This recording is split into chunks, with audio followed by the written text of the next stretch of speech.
Hi, this is Cindy, and I wanted to talk to you today about hope.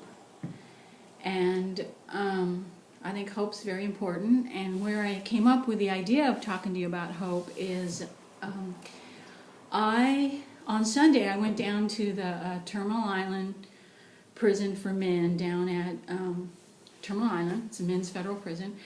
And I'm a volunteer down there, and one of the things we do as volunteers is we take them, it's good to take them a message of hope.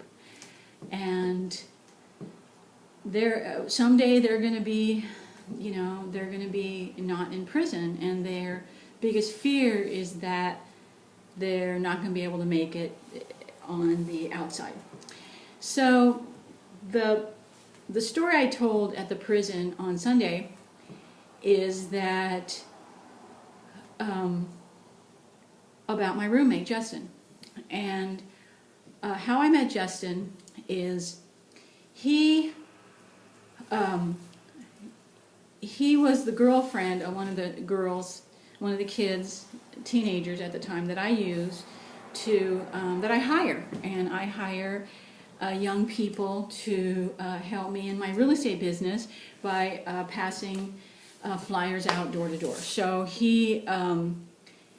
I was introduced to Justin through his girlfriend Shia. So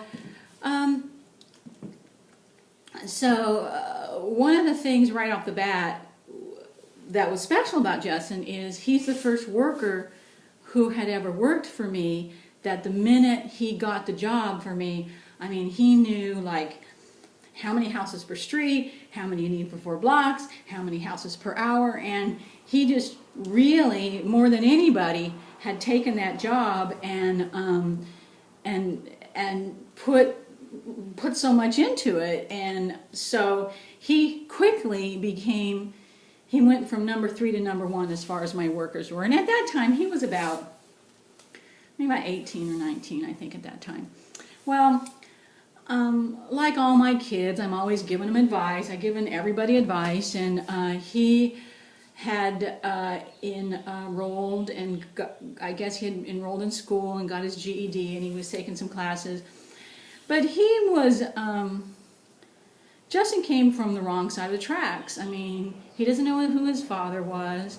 His mother was a drug addict who he only saw like 3 times in his whole life, and every time he would talk to his mother, she would want money from him. And so he lived in a bad part of town. He was raised by relatives, and he was in a gang, and he had his gang tattoos, and he thought, he was so limited in his reality and his perception. He thought everybody was in a gang. He didn't know there was anybody that wasn't in a gang, because a gang was your neighborhood. So he just really didn't know any better. And because of the gang injunction in Long Beach, he was incarcerated at his young age, and he spent 4 years incarcerated in youth camp during his teenage years. So, and so if you think about it, I mean, what are the odds of this kid having a good life? His doesn't know his parents, raised on the streets, incarcerated, no education. Well, he, when I met him, I thought he was a great kid, only because he had done so well, and he had so much compassion. That's one thing I knew. He just seemed to have a lot of compassion. So anyway, him and his girlfriend had gone to a party, and they had gotten drunk, and there were some gang members there, and some of the guys were messing with his girlfriend. So he goes after these guys with a kitchen knife. So he takes and he goes after these guys with a kitchen knife, and they go after him with a 2x4, and they hit him across the face with a 2x4. They crushed his cheek. They took out his front teeth. He lost his teeth.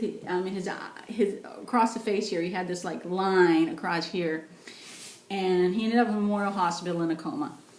So I heard about that, and it was like, wow, So I had been working with him, and I knew him and Shai. They both worked for me, and so he'd been working for me, and he told me that he was going to have to go, because at that time I think he was either living with his sister or he was living with his girlfriend's family. I don't know who he was living with at the time, but he was going to have to go up to the valley and live with another relative, an aunt or someone. He was going to go live with somebody. And I just said, Justin, why don't you come to my house? And I had told him before, listen, if you're ever in a situation, just give me a call and come sleep on my couch, because I just, I cared about the guy, So anyway, he ends up coming and living at my house. And after he gets out of the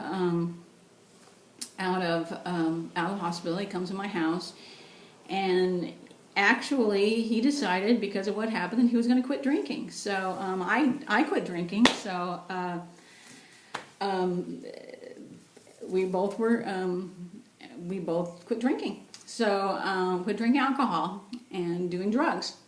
So as time went on, he started working for me more and more. And he's been with me for 3 years now. And now every year I've been raising his rent, and he works off his rent.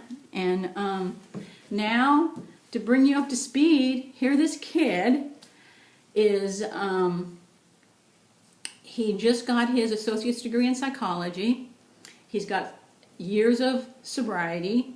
He bought a car. He got tags for the car. He got insurance for the car. I just took him, he got a driver's license, and so now he's able to help. He likes to help other kids he helps boys, he helps kids to turn their life around, just like his life has turned around.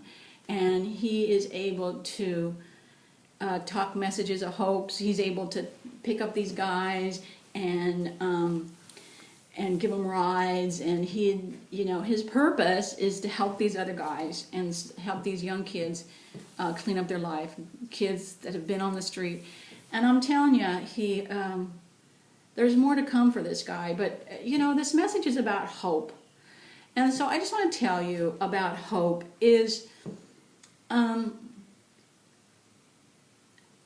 I talked yesterday a little bit about procrastination and action, but the fact is if you do the right thing, good things are going to come to you. And hope involves faith. And you have to have faith that if you do the right thing, good things are going to happen. And so just, anybody who's out there and who says that, there's no hope for me because of this, and I'm a victim of that, and you don't know, you were raised with a silver spoon, and, it's not true. Sometimes it takes, it doesn't matter how you were raised, and it doesn't matter who you are or where you've come from. There's hope, and all you have to do is just start right where you are. And just like I talked about yesterday when I talked about action and procrastination, just get a vision of what you want and start aligning your choices, and then just, stay away from drugs and you can drink alcohol. I'm not against alcohol. Have a drink, that's great. But, don't be a victim, and get help. There's help. There's self-help groups, there's therapy, there's education, it just doesn't matter where you are. I'm telling you a story about Justin just because, he started off with nothing, and now he's got an associate's degree in psychology. He's going to be transferred to Cal State Dominguez, and he's not special. Nothing. This kid had nothing. No hope for this kid in the eyes of somebody, but let me tell you, he's an inspiration. And I hope that this video can be an inspiration to you. And I don't have any notes. I'm just talking from my heart. So thank you for listening. Goodbye.